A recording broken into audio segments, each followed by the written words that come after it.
Doc Mayou, bonjour. Oui, bon matin, Steve. Sherbrooke, vous faites les manchettes régulièrement? Ben oui, c'est temps-ci, hein? Ouais, tout à fait. Ouais. Puis disons que c'est l'histoire d'Émilie Ricard qui retient pas mal l'attention. C'est cette infirmière qui se dit au bout du rouleau.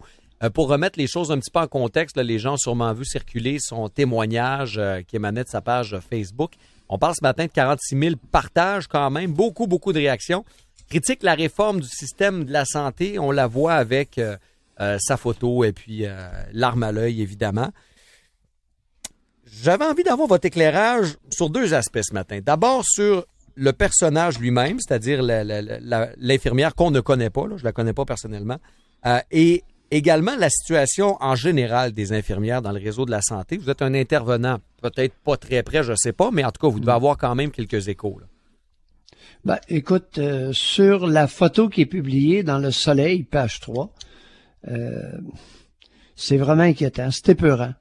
Alors, c'est une jeune femme avec les cheveux roses, un anneau dans le nez, puis les deux babines percées, qui prétend qu'elle est infirmière.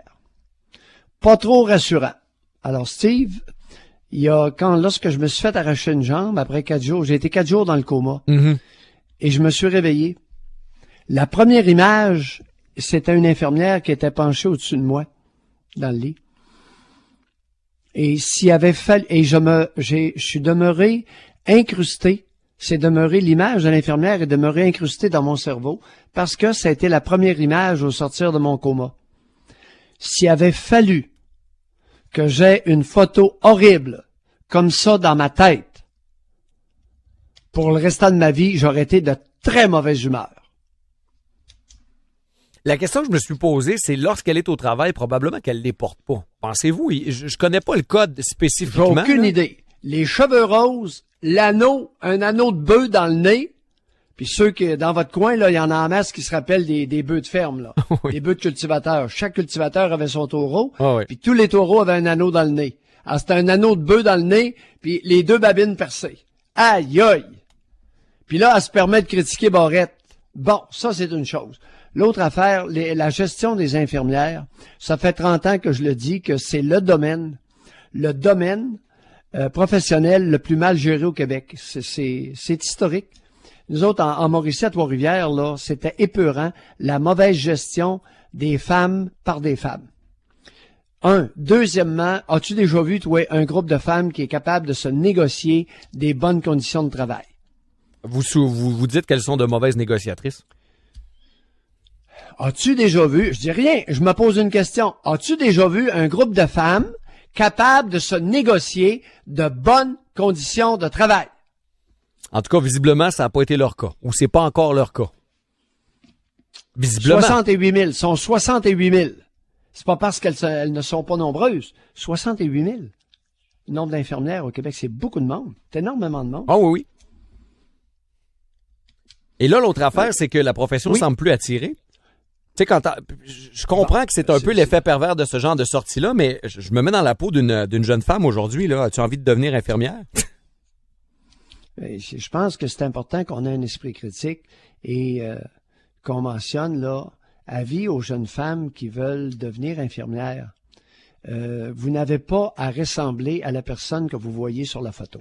D'accord? Alors, les cheveux roses, l'anneau dans le nez, et puis les deux babines percées, là, allez pas vous imaginer que c'est un prérequis, c'est ça être infirmière. Avoir l'apparence, l'air d'une infirmière. Mais au-delà de l'apparence, Doc, là, au-delà de l'apparence. Il y a des maudites limites, là. Si on est rendu qu'on fait la promotion des infirmières comme étant des femmes qui ressemblent au squeegee, là, non, là, je pense qu'on est en train de glisser sur une très mauvaise pleure de banane, n'est-ce pas? Mais au-delà de l'apparence, le fait est quand même qu'il y en a plusieurs qui sont en épuisement professionnel. Bon, et deuxième question, j'ai lu l'article. Ouais. Question qu'on doit se poser en lisant ces lamentations. Est-ce que cette femme-là est à sa place comme infirmière?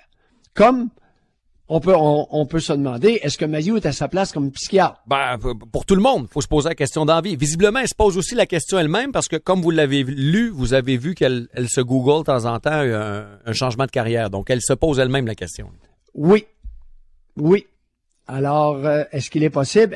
Elle se lamente beaucoup sur son stress au travail. Est-ce qu'elle est dans un milieu qui gère très mal le personnel? Et ce qui n'aurait rien à voir avec Barrette, soit dit en passant. Tu sais, je veux bien qu'on beurre nos politiciens.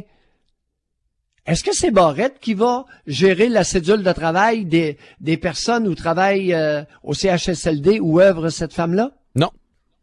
Ah, c'est pas Barrette? Non. Ah, gardons ça.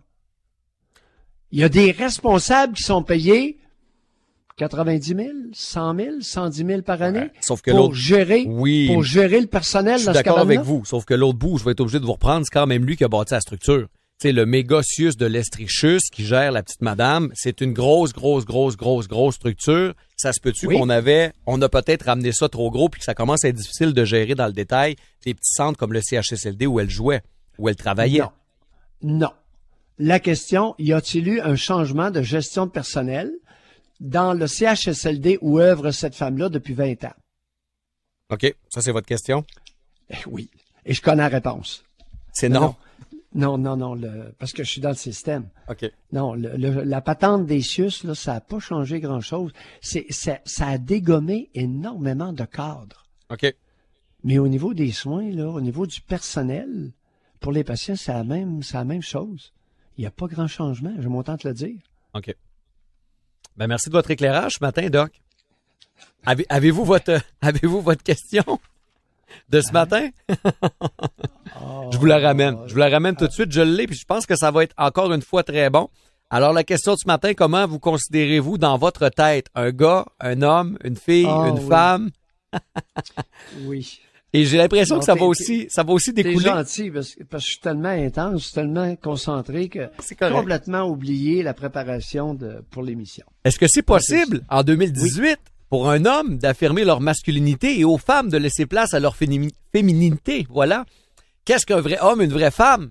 L'éternelle question, mais qui est toujours pertinente. Steve, est-ce que tu fais de la danse sociale? Non. Ah, OK. T'es un très mauvais danseur, Doc. OK. As-tu déjà appris la danse sociale ou Oh, j'en la ai danse déjà à vu un deux, petit là? peu. Oh, j'en ai déjà vu un petit peu. Oh, oui.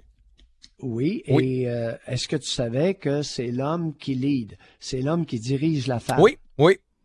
Dans la plupart des danses que je connais, là, oui, effectivement. Bon. Est-ce que tu as déjà rencontré des femmes qui étaient incapables de se laisser diriger dans la danse? Oui. Alors, c'est sûrement ce genre de témoignage que vous allez avoir ce matin. Doc, Et je ne continuerai pas sur une lignée de questions concernant l'intimité. L'intimité sexuelle. je vous en remercie. À demain, Doc. Bye. Bye, Steve.